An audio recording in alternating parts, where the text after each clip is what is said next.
All right, so first and foremost, for Sherry, I'm going to give you the two dimensions in order to get to scale the plan. So this is in the backyard here. This section of the house from the corner here to corner is 26 feet, and from the corner here to the corner here is 15, 26 and 15. So that should be able to set your get that into the SketchUp and get the sizes. So all right, so I'm gonna walk through this real briefly, and yeah. So what we're doing in the backyard is we are going to be cutting. So we've got this red stamped concrete pad here, and we are basically cutting out some cutting around the outside of it to leave just a rectangular section in here, so it looks like a carpet.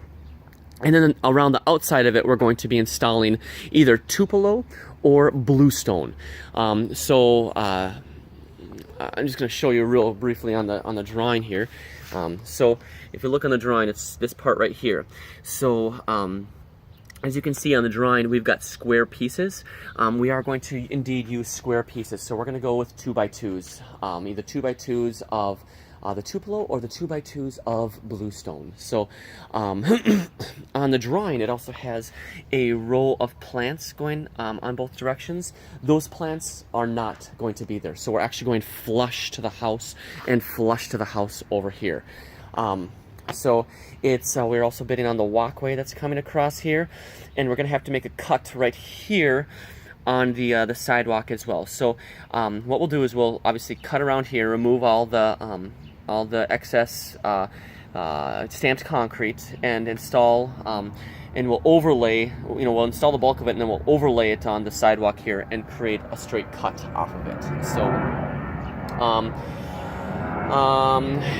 he was concerned over here. So they, in this space right over here, they had a window well here, and they had blocked it up. But then earlier in this year, they had a heavy rain and some water made its way into it. And he said, now granted that the gutter wasn't working, etc., but this is more for Nick.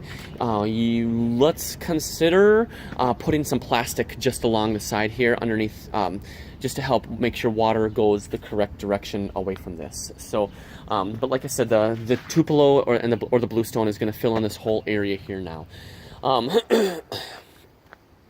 Walkway is going to go across here. Access. So access is a sticky wicket, because do I have access? Yes. But I'm afraid of driving over this stamped concrete, because if we break it, then we have an issue. We might consider getting a dingo for this back area here, putting an extra $1,000 in for to use the dingo. When we cut this out, I don't know how they do stamped concrete enough. Do they have wire mesh? I mean, it's in great shape actually. I'm afraid that it does have wire mesh. So we're going to basically have to cut out chunks in order to get it out. But let's see, how do we want to bid this? Let's bid it with a dingo. And actually, we're not even going to need it for that long. Let's bid a dingo, put a dingo in there for 4 days, and a jackhammer for a single day, and an extra, because if we do a jackhammer, yeah, and then maybe an extra, a couple $100 just for the extra time to have to make the cuts around to get it out. So this in itself isn't a terribly big project back here. Nothing too spectacular. So all right, so this is the backyard. So now we're gonna go around to the front yard and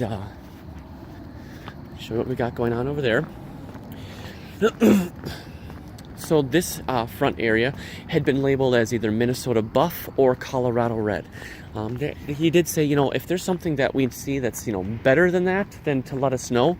But I said, quite frankly, because you already have this Colorado or this red brick in the ground, the bluestone I think would probably look out of place.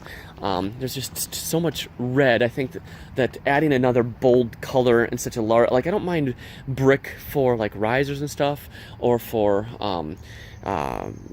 borders, just to kind of highlight it. But when you have this much red, I just get, so I said, let's go ahead and just stick with Colorado Red.